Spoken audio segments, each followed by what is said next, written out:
मिलती है जिसका कांच तोड़कर ओबान नाम की इवल लेडी बाहर आती है और उसने डायमंड की चोरी की होती है और वो कहती है कि ये डायमंड मेरा है। जब वो जैसे ही वो जा रही होती है तो उसे एक आवाज़ सुनाई देती है जो कि कहती है रुक जाओ, और जब वो मुड़ के देखती है तो वहाँ पर एक मोटा सा आदमी होता है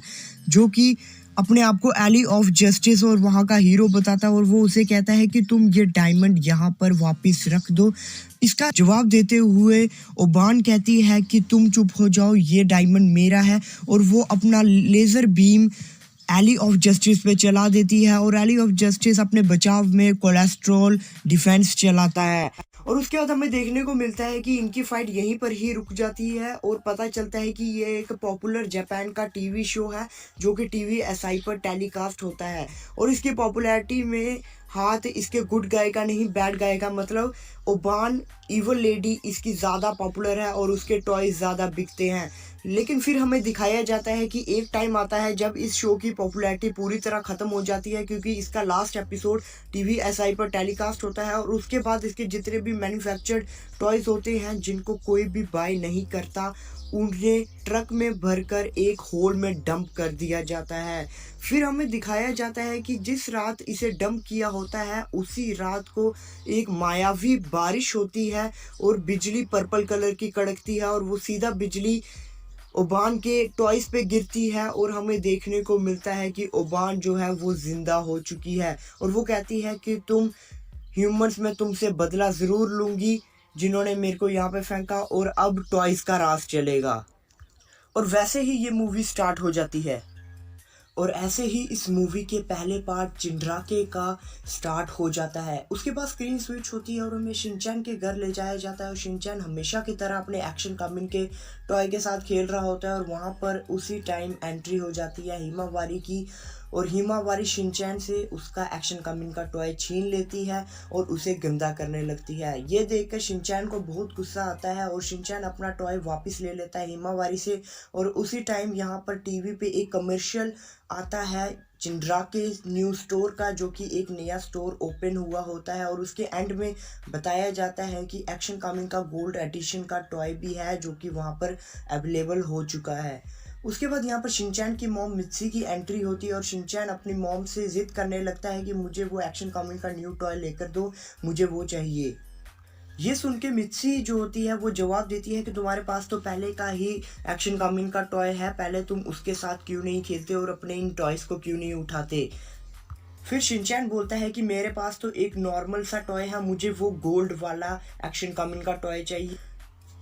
और शिनचैन की मॉम हमेशा की तरह कोई ना कोई बहाना लगा के उसे मना कर देती है और शिनचैन को बहुत ज़्यादा गुस्सा आ जाता है। शिनचैन अपना मुंह फुला लेता है और वो ड्रॉर खोल देता है जिसमें काफ़ी सारा सामान होता है और कहता है कि तुम ये यूजलेस सामान बेच के मुझे लेकर नहीं दे सकती, और वो वहाँ से भाग के चला जाता है और अपनी मॉम को बूढ़ी चुड़ैल बोलकर भाग जाता है। इसके बाद स्क्रीन स्विच होती है और हमें प्लेग्राउंड में लेकर जाया जाता है जहाँ पर काफ़ी सारे बच्चे खेल रहे होते हैं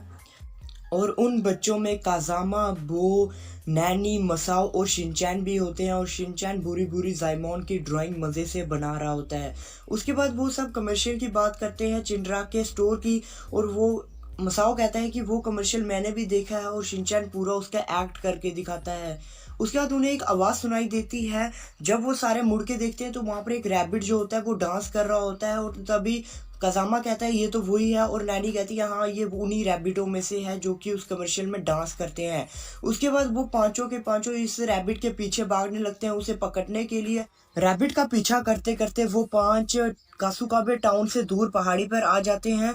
और उसके पीछे भागते भागते उन्हें एक रोशनी दिखाई देती है जिसको पार करके वो पांच एक ऐसी जगह पे आ जाते हैं जो कि ना कभी देखी होती है उन्होंने और ना ही कभी इसके बारे में सुना होता है और वो रैबिट ही उन्हें दिखाई नहीं देता। फिर काजामा कहता है कि वो रैबिट कहाँ गया। शिनचैन कहता है ये तो बहुत बड़ा टॉय का बॉक्स है, तो हमें एक टॉय का बॉक्स दिखाया जाता है जो कि एक बिल्डिंग होती है जो कि बहुत बड़ी होती है। फिर शिनचैन कहता है शायद ये वो ही चिंड्राके वर्ल्ड है जिसकी कमर्शियल टीवी पे आ रही थी। उसके बाद मसाओ रास्ते की तरफ जाके कहता है कि शायद हम इन टॉयज कार में बैठकर इसके अंदर जा सकते हैं और सभी कहते हैं मज़ा आएगा, चलो वहाँ पर चलते हैं। फिर काजामा कहता है कि हमें अपने घर पे चले जाना चाहिए क्योंकि इसके बारे में हमें कुछ भी नहीं पता और हमारे घर पे हमारे मॉम्स हमारा इंतज़ार कर रही होंगी। लेकिन उन चारों में से कोई भी उसकी नहीं सुनता और काजामा भी उनके पीछे चले जाता है। इसके बाद काज़ामा जब उन टॉय हॉर्स पे बैठकर जा रहा होता है तो वो सोचता है कि ये जगह कब बनी और हमें इसके बारे में क्यों नहीं पता था। इसके बाद स्क्रीन स्विच होती है और हमें बिल्डिंग के अंदर का व्यू दिखाया जाता है जिसमें काफ़ी सारे बच्चे टॉयज़ के साथ खेल रहे होते हैं और शिनचैन को एक टॉय डॉल मिलती है और वो उसे टच करने की कोशिश करता है, लेकिन तभी वो टॉय डॉल बोलने लगती है और शिनचैन उसे बोलते देख पूरी तरह हैरान हो जाता है और टॉय डॉल कहती है कि मैं सेल पे नहीं हूँ, तुम मुझे नहीं खरीद सकते क्योंकि मैं इन चिंद्राके वर्ल्ड का अटेंडेंस लगाती हूँ। उस टॉय डॉल की ये बात सुन के शिनचैन कहता है कि मैं तो तुम्हें लेने में इंटरेस्टेड ही नहीं हूँ। फिर काज़ामा उस टॉय डॉल से पूछता है कि यहाँ पर कोई बड़ा एडल्ट क्यों नहीं है, तो वो टॉय डॉल रिप्लाई करती है कि यहाँ पर एडल्ट्स अलाउड ही नहीं है। टॉय डॉल की ये बात सुन के काज़ामा धीरे से नैनी को कहता है कि मैंने तुम्हें पहले ही कहा था कि ये जगह ठीक नहीं है, हमें अपने घर चलना चाहिए। ये बात सुनते ही टॉय जो होता है वो उसके ऊपर कॉन्ग्रेचुलेशन बॉम्ब फाड़ देता है और कहता है तुम में से एक बच्चे को फ्री में कोई टॉय मिल जाएगा क्योंकि हमारे स्टोर की आज ओपनिंग है। ये बात सुनते ही काज़ामा को छोड़कर वो चारों बहुत खुश हो जाते हैं और शिनचैन उससे पूछता है क्या तुम्हारे पास गोल्ड एक्शन कमिन का टॉय भी है, और वो कहता है कि हाँ हमारे पास ये बहुत सारे हैं। फिर टॉय शिनचैन से पूछता है क्या तुम्हें वो सच में चाहिए, और शिनचैन अपने अंदाज में रिप्लाई करता है कि हाँ क्या तुम्हें कोई शक है। इसके बाद टॉय जो होता है वो कहता है कि तुम मेरे पीछे आ जाओ अगर तुम्हें फ्री में कोई टॉय चाहिए। तो काज़ामा को छोड़कर वो चारों उसके पीछे दौड़कर चले जाते हैं। फिर उन्हें देख काज़ामा भी उनके पीछे चला जाता है। फिर एक और बार स्क्रीन स्विच होती है और हमें एक बूढ़ा टॉय दिखाया जाता है जो कहता है कि कासुकाबे के सारे बच्चे यहाँ पर आ चुके हैं और हम अपने प्लान को अंजाम दे सकते हैं। उसके बाद हमें देखने को मिलती है ओबान इवल लेडी जो कि कहती है कि शुरुआत हो चुकी है टॉय स्टोरी प्लान की, और उसके बाद वो ज़ोर से हंसने लगती है और इसी के साथ इस मूवी के पार्ट 1 का एंड हो जाता है। तो आई होप गाइस आपको पार्ट 1 की एक्सप्लेनेशन पसंद आई होगी। तो पार्ट 2 भी मैं जल्द ही रोल आउट करने वाला हूँ, तो उसके लिए आपको चैनल को सब्सक्राइब कर लेना और उस बेल के आइकन को ऑन कर लेना है। और ये मूवी बहुत ही सही, बहुत ही तबाही मूवी है क्योंकि इसमें एक्शन कामिन के साथ और भी काफ़ी सारे टॉयज जो हैं वो आने वाले हैं, रियलिटी में जिंदा होने वाले। तो आपको करना क्या है कि अगर आपको ये एक्सप्लेनेशन पसंद आई हो तो इस वीडियो को लाइक कर देना और चैनल को सब्सक्राइब करने के साथ उस टल्ली को ऑल पे क्लिक कर देना क्योंकि नोटिफिकेशन मिल जाएंगी। तो मैं भी आपको मिलता हूँ अगले पार्ट में। Bye bye.